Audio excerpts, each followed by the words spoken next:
ಆಕಾಶವಾಣಿ ಪ್ರದೇಶ ಸಮಾಚಾರ ಓದುತ್ತಿರುವವರು ಕೆವೈ ಭಾರತಿ. ಮುಖ್ಯಾಂಶಗಳು: ಸಂವಿಧಾನದ ರಕ್ಷಣೆಯಿಂದ ಮಾತ್ರ ಹಿಂದುಳಿದ ಶೋಷಿತ ವರ್ಗಕ್ಕೆ ಸಾಮಾಜಿಕ ನ್ಯಾಯ ಸಾಧ್ಯ. ರಾಜ್ಯಸಭೆ ವಿರೋಧ ಪಕ್ಷದ ನಾಯಕ ಮಲ್ಲಿಕಾರ್ಜುನ ಖರ್ಗೆ. ಹಾಸನ, ತುಮಕೂರು, ಮಂಡ್ಯ ಜಿಲ್ಲೆಗಳಲ್ಲಿ ಕೃಷಿ ಇಲಾಖೆ ಕಾರ್ಯಾಚರಣೆ. ಅನಧಿಕೃತ ಬೀಜ, ರಸಗೊಬ್ಬರ ವಶ. ಬುಡಕಟ್ಟು ಸೋಲಿಗರಿಗೆ ಪೌಷ್ಟಿಕ ಆಹಾರ ಕಿಟ್ ವಿತರಣೆ ಸ್ಥಗಿತ. ಸರ್ಕಾರದ ವಿರುದ್ಧ ವಿಪಕ್ಷ ನಾಯಕ ಆರ್ ಅಶೋಕ ಅಸಮಾಧಾನ. ದಾವಣಗೆರೆ, ಚಿಕ್ಕಮಗಳೂರು ಸೇರಿದಂತೆ ರಾಜ್ಯದಲ್ಲಿ ಮಳೆ. ಚುರುಕಾದ ಕೃಷಿ ಚಟುವಟಿಕೆ, ಕೆಲವೆಡೆ ಅಲ್ಪ ಹಾನಿ. ದೇಶದಲ್ಲಿ ಹಿಂದುಳಿದ ಹಾಗೂ ಶೋಷಿತ ವರ್ಗಕ್ಕೆ ರಾಜಕೀಯ, ಸಾಮಾಜಿಕ ಹಕ್ಕುಗಳು ಸಿಗುವಂತಾಗಲು ಸಂವಿಧಾನ ಶಿಲ್ಪಿ ಡಾ ಬಿಆರ್ ಅಂಬೇಡ್ಕರ್ ಅವರ ಸಂವಿಧಾನವೇ ಕಾರಣವಾಗಿದೆ ಎಂದು ರಾಜ್ಯಸಭೆ ವಿರೋಧ ಪಕ್ಷದ ನಾಯಕ ಮಲ್ಲಿಕಾರ್ಜುನ ಖರ್ಗೆ ಹೇಳಿದ್ದಾರೆ. ಬೆಂಗಳೂರು ಗ್ರಾಮಾಂತರ ಜಿಲ್ಲೆಯ ಜಿಲ್ಲಾಡಳಿತ ಭವನದಲ್ಲಿ ಸಂವಿಧಾನ ಶಿಲ್ಪಿ ಡಾ ಬಿಆರ್ ಅಂಬೇಡ್ಕರ್ ಅವರ ಪ್ರತಿಮೆಯನ್ನು ಮುಖ್ಯಮಂತ್ರಿ ಡಿಕೆ ಶಿವಕುಮಾರ್ ಹಾಗೂ ರಾಜ್ಯಸಭೆ ವಿರೋಧ ಪಕ್ಷದ ನಾಯಕ ಮಲ್ಲಿಕಾರ್ಜುನ ಖರ್ಗೆ ಇಂದು ಉದ್ಘಾಟಿಸಿದರು. ಬಳಿಕ ನಡೆದ ವೇದಿಕೆ ಕಾರ್ಯಕ್ರಮದಲ್ಲಿ ಮಾತನಾಡಿದ ನಾಯಕ ಮಲ್ಲಿಕಾರ್ಜುನ ಖರ್ಗೆ, ಅಂಬೇಡ್ಕರ್ ಅವರಿಗೆ ಸಲ್ಲಬೇಕಾದ ಮನ್ನಣೆ ಸಿಗಬೇಕಾದರೆ ಹಿಂದುಳಿದ ವರ್ಗದವರೂ ಸೇರಿದಂತೆ ಎಲ್ಲಾ ವರ್ಗದ ಜನರು ಸಂವಿಧಾನವನ್ನು ರಕ್ಷಿಸಬೇಕಿದೆ. ಸಾಮಾಜಿಕ ನ್ಯಾಯ ಎಲ್ಲರಿಗೂ ಸಿಗಬೇಕು ಎನ್ನುವ ಸಂವಿಧಾನದ ಆಶಯ ಈಡೇರಿದಾಗ ಮಾತ್ರ ಸಂವಿಧಾನಕ್ಕೆ ಅರ್ಥ ಸಿಗುತ್ತದೆ ಎಂದು ಅಭಿಪ್ರಾಯಪಟ್ಟಿದ್ದಾರೆ. ಈ ಸಂದರ್ಭದಲ್ಲಿ ಬೌದ್ಧ ಬಿಕ್ಕುಗಳಾದ ಕೊಳ್ಳೆಗಾಲ ಬುದ್ಧ ವಿಹಾರ ಪೂಜ್ಯ ಮನೋರಕ್ಷಿತ ಬಂತೇಜಿ ಚೇತವನ, ಸಚಿವರಾದ ಕೆಎಚ್ ಮುನಿಯಪ್ಪ, ಕೆಜೆ ಜಾರ್ಜ್, ಸಂಸದ ಡಾ ಕೆ ಸುಧಾಕರ್, ಶಾಸಕರಾದ ಶರತ್ ಬಚ್ಚೇಗೌಡ, ಆನೇಕಲ್ ಶಿವಣ್ಣ, ನೆಲಮಂಗಲ ಶ್ರೀನಿವಾಸ್, ಧೀರಜ್ ಮುನಿರಾಜು, ವಿಧಾನ ಪರಿಷತ್ ಸದಸ್ಯ ರವಿ ಮತ್ತಿತರರು ಉಪಸ್ಥಿತರಿದ್ದರು.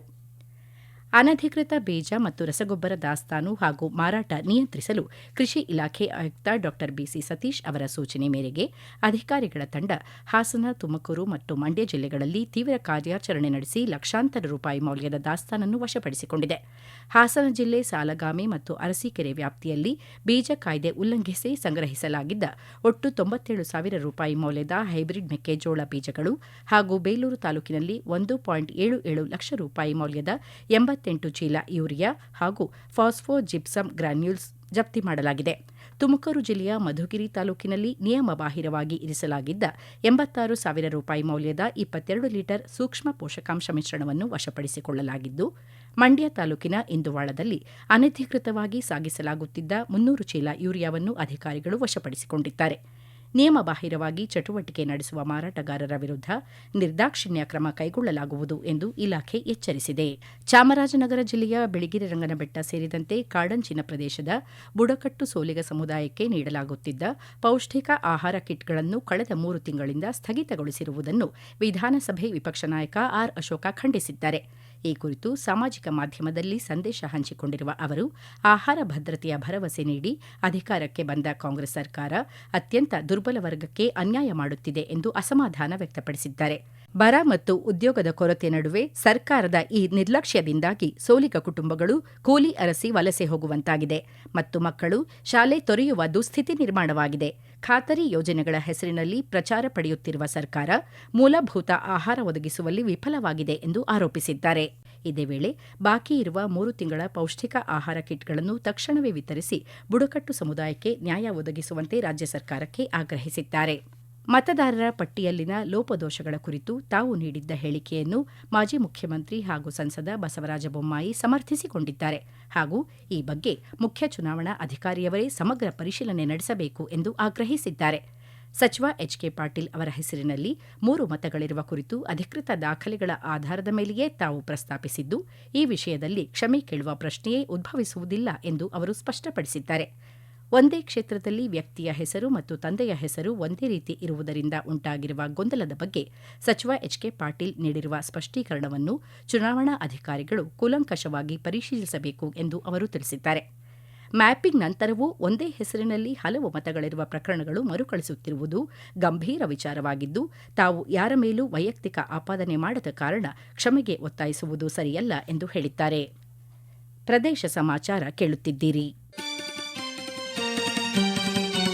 ನಮ್ಮ ಎಲ್ಲಾ ರಾಷ್ಟ್ರೀಯ ವಾರ್ತೆಗಳು ಹಾಗೂ ಪ್ರದೇಶ ಸಮಾಚಾರ ಈಗ ಆಕಾಶವಾಣಿ ನ್ಯೂಸ್ ಕನ್ನಡ ಯೂಟ್ಯೂಬ್ ಚಾನೆಲ್ನಲ್ಲಿ ಲಭ್ಯ. ನಮ್ಮ ಎಕ್ಸ್ ಖಾತೆ ಮತ್ತು ಇನ್ಸ್ಟಾಗ್ರಾಂ ಖಾತೆ ಆಕಾಶವಾಣಿ ನ್ಯೂಸ್ ಕನ್ನಡ. ಹೆಚ್ಚಿನ ಮಾಹಿತಿಗಾಗಿ ನಮ್ಮ ಫೇಸ್ಬುಕ್ ಖಾತೆ AIR ಕನ್ನಡ ನ್ಯೂಸ್ ಅನುಸರಿಸಿ. ಮಾಹಿತಿಯ ಹೂರಣ ವಾರದ ಕಾರ್ಯಕ್ರಮ ಪ್ರಚಲಿತ ವಿದ್ಯಮಾನ ಪ್ರತಿ ಬುಧವಾರ 9:15ಕ್ಕೆ. ರಾಜ್ಯಾದ್ಯಂತ ಮತದಾರರ ಪಟ್ಟಿ ಸಮಗ್ರ ಪರಿಷ್ಕರಣೆ ಎಸ್ಐಆರ್ ಪ್ರಕ್ರಿಯೆ ಮುಂದುವರೆದಿದೆ. ಉತ್ತರ ಕನ್ನಡ ಜಿಲ್ಲೆಯಲ್ಲಿ ಮತದಾರರ ಪಟ್ಟಿ ಸಮಗ್ರ ಪರಿಷ್ಕರಣೆ 2026 ಪ್ರಕ್ರಿಯೆ ಚುರುಕಿನಿಂದ ಸಾಗಿದೆ.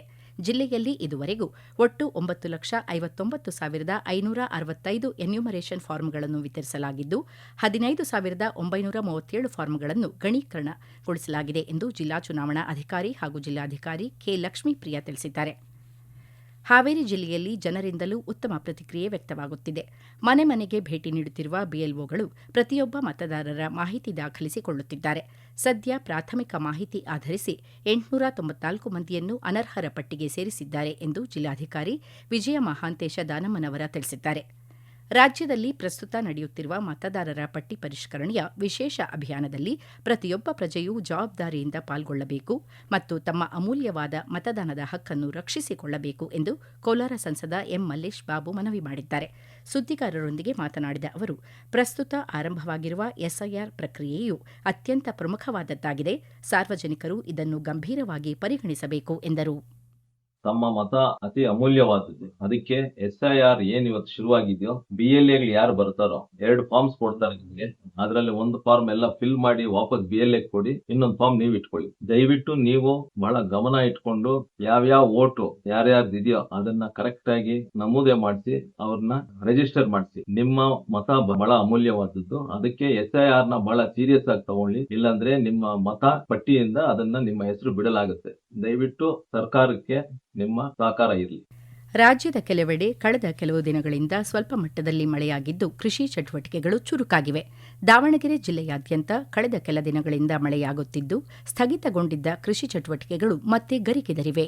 ಮಳೆ ಕೊರತೆಯಿಂದಾಗಿ ಆತಂಕದಲ್ಲಿದ್ದ ಮತ್ತು ತಾತ್ಕಾಲಿಕವಾಗಿ ಕೃಷಿ ಕಾರ್ಯಗಳನ್ನು ಸ್ಥಗಿತಗೊಳಿಸಿದ್ದ ಅನ್ನದಾತರ ಮುಖದಲ್ಲಿ ಈಗ ಮಂದಹಾಸ ಮೂಡಿದೆ. ಜಿಲ್ಲೆಯ ಚನ್ನಗಿರಿ, ಹರಿಹರ, ಹೊನ್ನಾಳಿ, ಜಗಳೂರು ಸೇರಿದಂತೆ ವಿವಿಧ ತಾಲೂಕುಗಳಲ್ಲಿ ಮಳೆಯಾಗಿದೆ. ಇದರಿಂದಾಗಿ ರೈತರು ಹೊಲಗಳತ್ತ ಮುಖ ಮಾಡಿದ್ದು ಬಿತ್ತನೆ, ಉಳುಮೆ ಹಾಗೂ ಕಳೆ ಕೀಳುವ ಕಾರ್ಯಗಳಲ್ಲಿ ನಿರತರಾಗಿದ್ದಾರೆ. ಮೆಕ್ಕೆಜೋಳ, ಭತ್ತ, ರಾಗಿ, ದ್ವಿದಳ ಧಾನ್ಯ ಬಿತ್ತನೆ ಪ್ರದೇಶ ವಿಸ್ತಾರಗೊಳ್ಳುತ್ತಿದೆ. ಚಿಕ್ಕಮಗಳೂರು ಜಿಲ್ಲೆಯ ಹಲವೆಡೆ ಕಳೆದ 4 ದಿನಗಳಿಂದ ಗಾಳಿ ಸಹಿತ ಸಾಧಾರಣ ಮಳೆಯಾಗುತ್ತಿದೆ. ಜಿಲ್ಲೆಯ ಮಲೆನಾಡು ಭಾಗದಲ್ಲಿ ಹೆಚ್ಚಿನ ಮಳೆಯಾಗಿದೆ. ಮಳೆಯಿಂದಾಗಿ ಮೂಡಿಗೆರೆ ತಾಲೂಕಿನ ಕೋಳೂರು ಗ್ರಾಮದಲ್ಲಿ ಮನೆಗಳ ಮೇಲೆ ಮರ ಉರುಳಿ ಬಿದ್ದು ಹೆಚ್ಚಿನ ಹಾನಿ ಸಂಭವಿಸಿದೆ. ಇದೇ ಗ್ರಾಮದ ಕೆಲ ಮನೆಗಳಿಗೆ ನೀರು ನುಗ್ಗಿದೆ. ಕೆಲವೆಡೆ ಮರ ಹಾಗೂ ವಿದ್ಯುತ್ ಕಂಬಗಳು ಉರುಳಿವೆ. ಕಳಸ ತಾಲೂಕಿನ ಹಲವೆಡೆ ವಿದ್ಯುತ್ ಸಮಸ್ಯೆ ಉಂಟಾಗಿದೆ. ಕುದುರೆಮುಖ, ಶೃಂಗೇರಿ ಸುತ್ತಮುತ್ತ ಹೆಚ್ಚಿನ ಮಳೆಯಾಗುತ್ತಿದ್ದು ತುಂಗಭದ್ರಾ ಹಾಗೂ ಹೇಮಾವತಿ ನದಿಗಳ ನೀರಿನ ಮಟ್ಟದಲ್ಲಿ ಏರಿಕೆ ಉಂಟಾಗಿದೆ. ಮಳೆಯಿಂದ ರೈತರಿಗೆ ಅನುಕೂಲವಾಗಿದ್ದು ಮಲೆನಾಡು ಭಾಗದಲ್ಲಿ ಕಾಫಿ, ಮೆಣಸು ಕೃಷಿ ಚಟುವಟಿಕೆಗಳು ಚುರುಕಾಗಿವೆ. ಮದ್ಯಪಾನ ಮತ್ತು ಮಾದಕ ವಸ್ತುಗಳ ವ್ಯಸನ ಕೇವಲ ವ್ಯಕ್ತಿಯ ಆರೋಗ್ಯವನ್ನಷ್ಟೇ ಅಲ್ಲ, ಬದಲಿಗೆ ಕುಟುಂಬದ ನೆಮ್ಮದಿ, ಸಮಾಜದ ಶಾಂತಿ ಮತ್ತು ದೇಶದ ಭವಿಷ್ಯಕ್ಕೂ ಗಂಭೀರ ಸವಾಲಾಗಿ ಪರಿಣಮಿಸಿದೆ ಎಂದು ಕರ್ನಾಟಕ ರಾಜ್ಯ ಮದ್ಯಪಾನ ನಿಷೇಧ ಮತ್ತು ವ್ಯಸನ ಮುಕ್ತಿ ಮಂಡಳಿಯ ಅಧ್ಯಕ್ಷ ಶರಣಪ್ಪ ಸಲಾದಪುರ ಕಳವಳ ವ್ಯಕ್ತಪಡಿಸಿದ್ದಾರೆ. ಬೆಂಗಳೂರಿನಲ್ಲಿ ನಡೆದ ವಿಶ್ವ ಮಾದಕ ವಸ್ತುಗಳ ವಿರೋಧಿ ದಿನಾಚರಣೆ ಕಾರ್ಯಕ್ರಮದ ಅಧ್ಯಕ್ಷತೆ ವಹಿಸಿ ಮಾತನಾಡಿದ ಅವರು, ವ್ಯಸನ ಮುಕ್ತ ಸಮಾಜ ನಿರ್ಮಾಣಕ್ಕೆ ಎಲ್ಲಾ ವರ್ಗದವರು ಸಾಮೂಹಿಕವಾಗಿ ಶ್ರಮಿಸಬೇಕು ಎಂದು ಕರೆ ನೀಡಿದರು. ಕಾರ್ಯಕ್ರಮದಲ್ಲಿ ಮಾತನಾಡಿದ ಗಾಂಧಿ ಸ್ಮಾರಕ ನಿಧಿ ಅಧ್ಯಕ್ಷ ಡಾ ಉಡೇಪಿ ಕೃಷ್ಣ, ಯುವಜನರನ್ನು ಗುರಿಯಾಗಿಸಿ ನಡೆಯುತ್ತಿರುವ ಮಾದಕ ವಸ್ತುಗಳ ದುರುಪಯೋಗ ತಡೆಯಲು ವಿದ್ಯಾರ್ಥಿಗಳು ಜಾಗೃತ ರಾಯಭಾರಿಗಳಾಗಬೇಕು ಎಂದರು. ಗ್ರೇಟರ್ ಬೆಂಗಳೂರು ಆಡಳಿತ ವ್ಯವಸ್ಥೆಯಡಿ ಬೆಂಗಳೂರು ಪೂರ್ವ ನಗರ ಪಾಲಿಕೆಗೆ ಸ್ವತಂತ್ರ ಆಡಳಿತ ಲಭಿಸಿದ್ದು ಪ್ರಸಕ್ತ ಸಾಲಿಗೆ 3,800 ರಿಂದ 3,900 ಕೋಟಿ ರೂಪಾಯಿ ಮೊತ್ತದ ಆಯವ್ಯಯ ರೂಪಿಸಲಾಗಿದೆ ಎಂದು ಪಾಲಿಕೆ ಆಯುಕ್ತ ಡಿಎಸ್ ರಮೇಶ್ ತಿಳಿಸಿದ್ದಾರೆ. ಬೆಂಗಳೂರಿನಲ್ಲಿಂದು ಸಂವಾದ ಕಾರ್ಯಕ್ರಮದಲ್ಲಿ ಮಾತನಾಡಿದ ಅವರು, ಪಾರದರ್ಶಕತೆಗಾಗಿ ಕಾಮಗಾರಿಗಳ ಪ್ರಗತಿ ತಿಳಿಸುವ ಡಿಜಿಟಲ್ ಡ್ಯಾಶ್ ಬೋರ್ಡ್ ಜಾರಿಗೊಳಿಸಲಾಗುತ್ತಿದೆ ಎಂದರು. ಈಗ ಕೊನೆಯಲ್ಲಿ ಮತ್ತೊಮ್ಮೆ ಮುಖ್ಯಾಂಶಗಳು.